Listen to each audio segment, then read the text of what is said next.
damai sejahtera Allah yang melampaui segala akal, itulah kiranya yang memelihara hati dan pikiran saudara-saudari sekalian dalam Yesus Kristus. Amin. Salam saudara-saudara.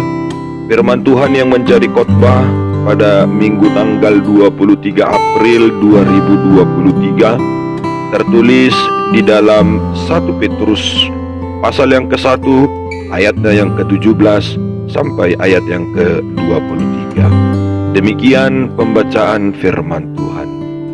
Dan jika kamu menyebutnya Bapa, yaitu Dia yang tanpa memandang muka menghakimi semua orang menurut perbuatannya, maka hendaklah kamu hidup dalam ketakutan selama kamu menumpang di dunia ini.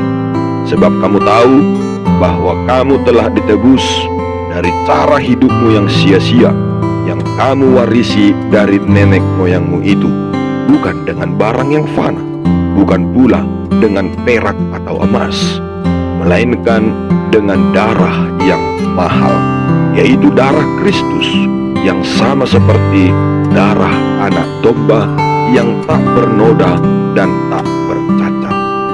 Ia telah dipilih sebelum dunia dijadikan, tetapi karena kamu baru menyatakan dirinya pada zaman akhir. Oleh Dialah kamu percaya kepada Allah, yang telah membangkitkan Dia dari antara orang mati, dan yang telah memuliakannya, sehingga imanmu dan pengharapanmu tertuju kepada Allah. Karena kamu telah menyucikan dirimu oleh ketaatan kepada kebenaran, sehingga kamu dapat mengamalkan kasih persaudaraan yang tulus ikhlas. Hendaklah kamu bersungguh-sungguh saling mengasihi dengan segenap hatimu, karena kamu telah dilahirkan kembali, bukan dari benih yang fana, tetapi dari benih yang tidak fana, oleh firman Allah yang hidup dan yang kekal. Amin. Demikian pembacaan firman Tuhan. Saudaraku yang terkasih, dalam masa-masa minggu kedua pasca kebangkitan Tuhan Yesus, kita kembali diingatkan bahwa Tuhan Yesus mati untuk penebusan dosa-dosa, agar kita tidak binasa, melainkan memperoleh hidup yang kekal. Penebusan oleh Yesus bukanlah penebusan yang murah, melainkan dengan darah Yesus yang mahal, murni, dan tidak bercacat. Keselamatan sebagai karunia penebusan harus dihargai tak terhingga, sehingga hidup orang percaya pasca kebangkitan Yesus harus tetap menjaga kekudusannya. Orang percaya harus menganggap pembebasan dari dosa-dosa sebagai warisan surgawi yang harus dipertahankan. Petrus menulis surat pengharapan yang penuh sukacita ini untuk memberikan kepada orang-orang percaya pandangan yang ilahi dan abadi di dalam Yesus Kristus. Hal ini disampaikan Petrus untuk menguatkan mereka yang mengalami penderitaan dan aniaya karena memilih untuk menjadi pengikut Kristus. Dalam nas ini, Petrus mengajar tentang Allah yang menebus kita melalui Yesus, yang dimana melalui Yesus juga kita berhak menjadi bagian dalam kerajaan Allah. Untuk itu, orang Kristen harus mampu membuktikan imannya dalam perbuatan yang takut dan hormat kepada Allah, serta menerapkan kasih yang benar kepada sesama dengan tulus dan ikhlas. Orang Kristen perlu dan harus hidup dalam kasih, karena kasih itulah yang menjadi karakter dan identitasnya. Saudara yang terkasih, pada ayat yang ke-17 dikatakan, dan jika kamu menyebutnya Bapa. Bapa di sini menunjuk kepada Allah sebagai Bapa dari alam semesta yang hidup dalam kekudusan. Petrus menyatakan hal tersebut untuk mendorong dan menguatkan orang-orang Kristen untuk terlibat dan ikut serta dalam jenis kelakuan yang kudus atau berbeda yang sesuai bagi anak-anak Allah. Melalui perlakuan seorang anak, maka nama keluarga dipertaruhkan. Karena itu, katanya, perhatikanlah secara mendalam bagaimana engkau berkelakuan. Bapa yang dimaksud oleh Petrus adalah Dia yang tanpa memandang muka menghakimi semua orang menurut perbuatannya. Kata menghakimi menunjuk pada penghakiman dari Bapa. Hal tersebut berbicara tentang penghakiman akhir dari Allah di antara umatnya dan juga menunjuk pada penghakiman yang terus berlangsung dari Allah dengan melatih dan memerintah anggota-anggota keluarganya.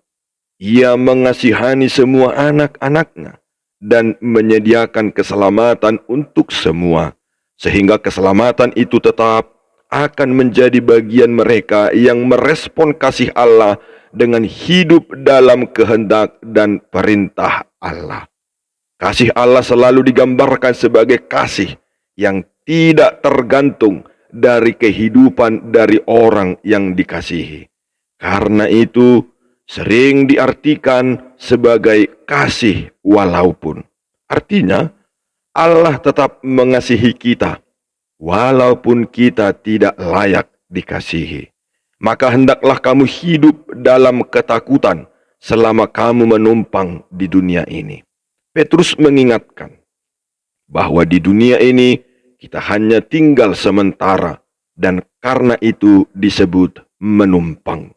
Akan tetapi, hidup yang hanya sementara ini menentukan hidup kita yang akan datang dalam kekekalan. Apakah kita akan menerima hidup yang kekal atau sebaliknya?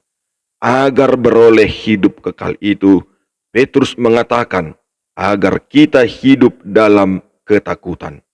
Takut yang dimaksud di sini adalah buah dari kasih kepada Allah dan pengenalan yang benar terhadap Sang Pencipta yang Maha Kuasa. Takut tersebut ditunjukkan melalui sikap hormat kepada Allah, hidup beribadah kepada Allah, dan berpengharapan penuh kepada Sang Bapa dalam segala aspek kehidupan. Saudara yang terkasih, pada ayat yang ke-18 sampai ayat yang ke-19, mengapa Petrus mengajar untuk takut kepada Allah? Apakah supaya mereka diberkati atau diselamatkan? Ternyata tidak. Setiap orang harus taat dan takut akan Tuhan, karena setiap orang telah diberkati dan ditebus dengan darah yang mahal. Penebusan tentu adalah pembelian dari perbudakan. Yohanes 8 ayat 34 berkata, kata Yesus kepada mereka, Aku berkata kepadamu, sesungguhnya setiap orang yang berbuat dosa adalah hamba dosa. Jelas bahwa manusia telah dikuasai dan diperhamba dosa. Bahwa dosa itu memperbudak orang yang melakukannya bisa terlihat dan terasa pada ketidakmampuannya untuk membuang dosa itu. Karena itulah Allah mengambil inisiatif untuk melepaskan dan membebaskan manusia dari belenggu dosa itu.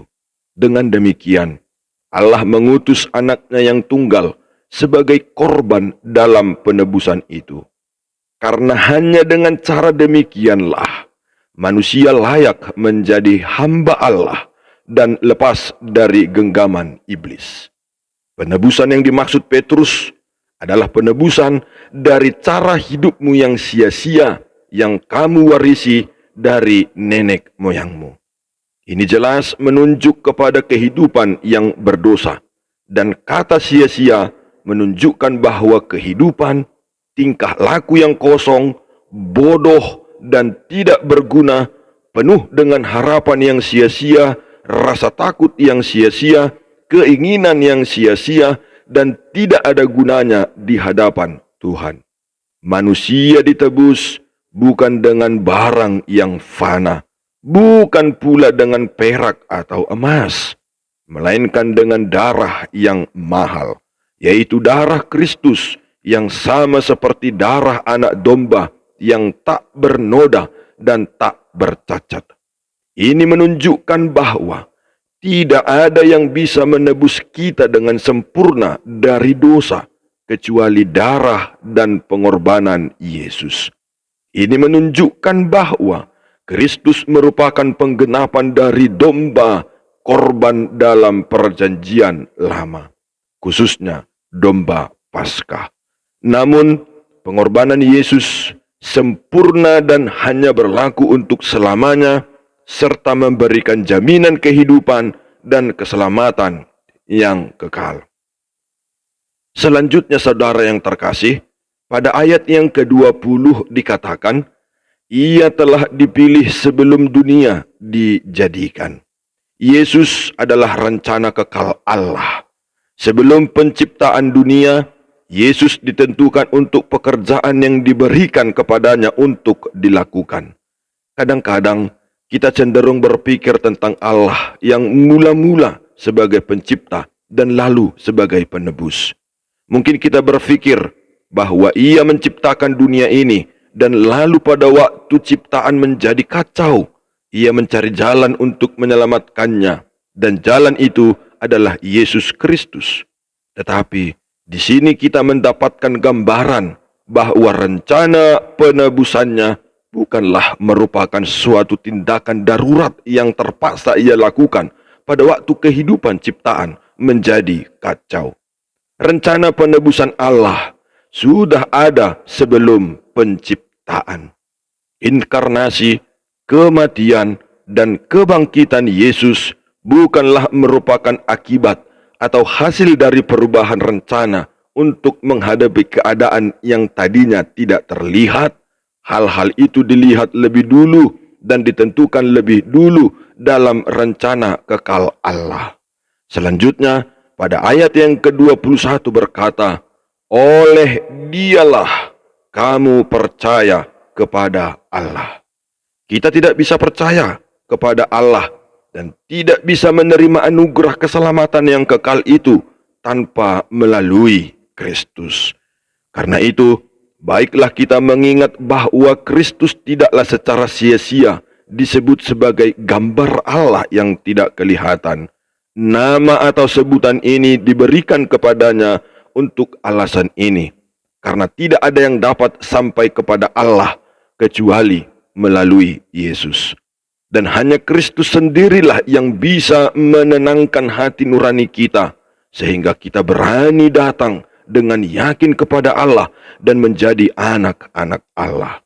Petrus berbicara tentang kebangkitan Kristus, supaya iman dan pengharapan mereka mempunyai dasar yang teguh. Petrus membicarakan kebangkitan Kristus dan pemuliaannya untuk menunjukkan bahwa penebusan Kristus telah diterima oleh Allah, dan itu sebabnya Kristus bisa bangkit dan dipermuliakan. Juga semua ini menunjukkan bahwa kalau Kristus yang adalah kepala kita sudah dimuliakan di surga, maka kita yang percaya pasti juga akan dipermuliakan dan masuk ke surga bersama dengan Dia. Pada ayat yang ke-22, saudara yang terkasih, dikatakan begini, karena kamu telah menyucikan dirimu oleh ketaatan kepada kebenaran. Penyucian dan ketaatan itu dilakukan bukan dengan kekuatan sendiri, tetapi melalui Roh Kudus. Kita harus sadar bahwa hanya dengan pertolongan Roh Kudus sajalah kita bisa maju dalam pengudusan, bukan hanya dengan usaha sendiri. Karena itu, sambil berusaha menguduskan diri, kita harus banyak berdoa, memohon bantuan Roh-Nya yang kudus. Sehingga kamu dapat mengamalkan kasih persaudaraan yang tulus ikhlas. Hendaklah kamu bersungguh-sungguh saling mengasihi dengan segenap hatimu. Kasih persaudaraan diterjemahkan dari kata Yunani yaitu Philadelphia yang berasal dari kata phileo yang berarti love atau mengasihi, atau philia yang berarti kasih, dan adelphos yang berarti brother atau saudara. Ini menunjukkan bahwa kasih memang merupakan ciri khas dan identitas orang Kristen. Karena itu, kita harus merenungkan apakah ada saudara seiman yang saudara benci atau tidak saudara senangi.